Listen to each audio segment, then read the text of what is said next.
पूज्य मुनिवर श्री आदित्य सागर जी महाराज की, समस्त मुनि संघ की। भव्य बंधु, शब्दों को कहना कठिन नहीं है, लेकिन जब किसी बड़े व्यक्तित्व के लिए शब्दों का प्रयोग किया जाता है तब उनको कहना बड़ा कठिन हो जाता है। आज हम सबके बीच में आचार्य भगवान नहीं है और ये बात निश्चित है कि हम भी नहीं रहेंगे। तो ये दुनिया है, यहाँ व्यक्ति तो आएंगे जाएंगे, लेकिन जिसका व्यक्तित्व महान है बस वही रह पाएगा। आज हमारे बीच में आचार्य भगवान का व्यक्ति नहीं है, लेकिन उनका व्यक्तित्व और उनके व्यक्तित्व की सुगंध भारत के बच्चे बच्चे के अंदर है। ये मैं आपसे इसलिए कह रहा हूं क्योंकि जो उनका मायका था वो हमारा भी मायका है। जहां हमारा जन्म हुआ उस स्थान को आचार्य भगवान बड़ा प्रिय है। जबलपुर, वो कहती है जबरपुर। और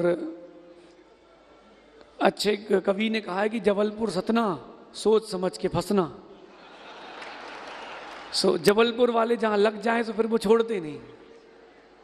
आचार्य भगवान के इस स्मृति दिवस पर एक बात बोलूंगा कि सबसे पहले अपन सब प्रसन्न हो जाएं इस बात को लेके कि आचार्य भगवान ने जो निर्मल समाधि और भक्त प्रत्याख्यान करके एक स्वरूप प्रकट किया है कि समाधि की उत्कृष्टता ऐसी होती है। कोई कहे, कोई देखे, उन्होंने अपने व्यक्तित्व को बहुत विराट करके रखा था। मैं 3-4 विषयों पर एक चर्चा करता हूं। एक व्यक्तित्व, एक कर्तृत्व, एक और आचार्य भगवान का अपनत्व। हम लोग अभी तुमेन जी थे महाराज जी, तुमेन जी अशोकनगर के पास। तो एक बड़े भगवान आदिनाथ भगवान की मूर्ति वहां एक व्यक्ति के घर के बाहर रखी है। तो शुद्धि करने के लिए हम अंदर जा रहे थे, उसके हथकरघा लगा था। तो मैंने उससे पूछा कि ये क्या है? ये बोले हमारी रोजी रोटी है और ये आचार्य विद्यासागर जी की देन है, वो मेरे भगवान है। मैंने पूछा क्यों, क्या हो गया? ये तो तुम बाजार से भी ले लेते। लेकिन उसने एक बात बोली, बोले हमारे घर में कभी हफ्ते में 4 दिन चूल्हा जलता था, कभी 5 दिन, अब दिन में 2 बार जलता है।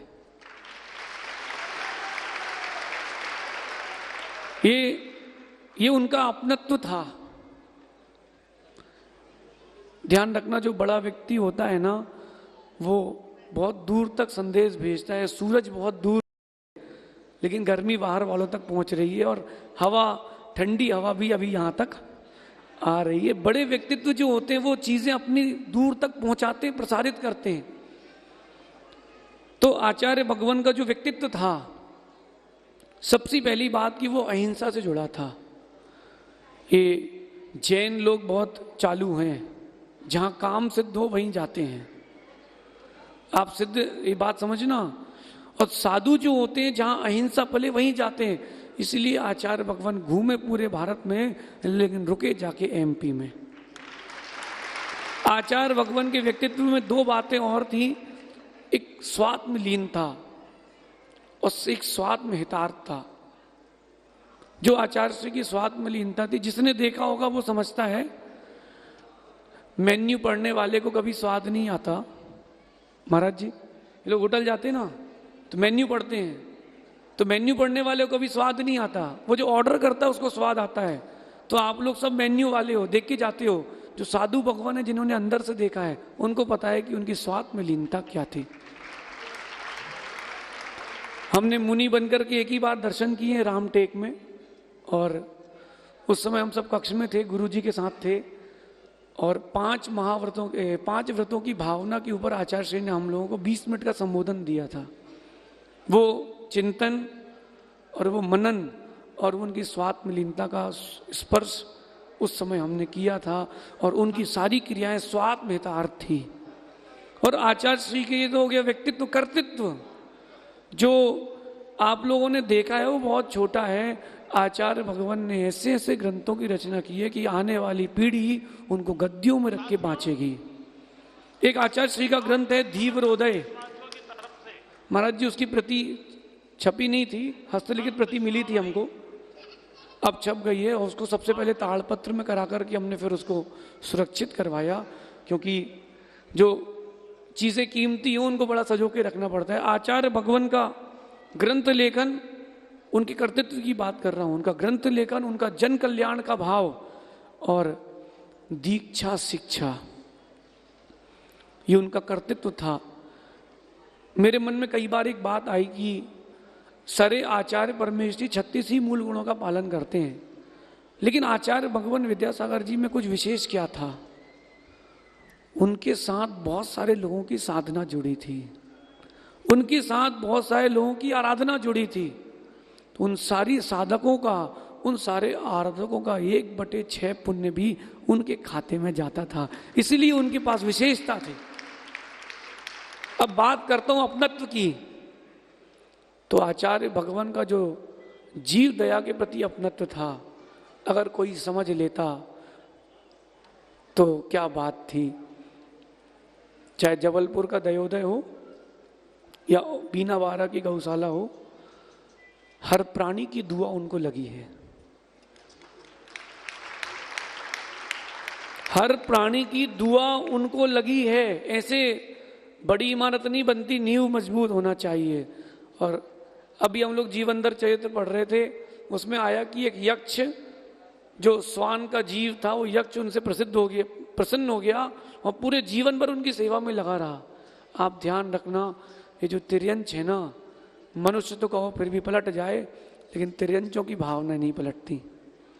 यह आचार्य भगवान का व्यक्तित्व, अपनत्व, और भारत को उन्होंने एक संदेश दिया कि आधुनिकता से हट करके आध्यात्मिकता की ओर कैसे आया जाए। आचार्य भगवान की एक बात जो मुझे सबसे ज्यादा पसंद आई, वो थी उनकी अपने गुरु के प्रति भक्ति। 50 वर्ष के दीक्षा के काल के वक्त भी जो शिष्य अपने गुरु की स्मृति में आंसू बहा दे, उससे बड़ा गुरु भक्त कोई नहीं होता। एक चित्र मैंने देखा, एक पुस्तक थी अंतरयात्री शायद नाम था, भूल गया हूं, तो उसमें एक चित्र था कि आचार्य श्री पाटे पर बैठे हैं और ज्ञान सागर महाराज जी पाटे पर लेटे हैं और कुछ धूप आचार्य श्री की पीठ में पड़ रही है। हो सकता है कि किसी को लगे कि वो धूप सेक रहे हों, लेकिन महाराज जी हमने उसको देखा, उसमें नीचे डेट लिखी थी, उसमें जनवरी की डेट लिखी थी और ठंडी ठंडी थी, तो उसमें एक डेट लिखी थी कि जनवरी की, उसमें फोटो की डेट थी, मैं हो सकता बोल रहा हूं, उसमें ये दृश्य ये था कि वो जो धूप आ रही थी बहुत तेज थी, जून की थी शायद, वो धूप बहुत तेज थी और आचार्य भगवान उस धूप की केवल आंच वहां तक दे रहे थे और पूरी धूप स्वयं सहन कर रहे थे।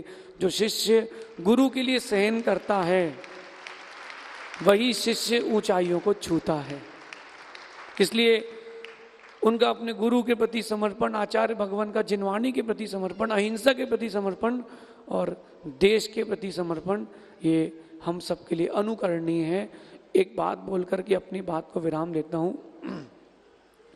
कई बार लोग कहते हैं कि अब आचार्य श्री नहीं रहेंगे, अब आचार्य श्री नहीं रहे। अरे ये मत बोलो, गुरुवर हमको अब तो नहीं मिलेंगे, जब तुम दिल पर हाथ रखोगे गुरुवर वहीं मिलेंगे। बोलिए आचार्य भगवान विद्यासागर जी महामुनिराज की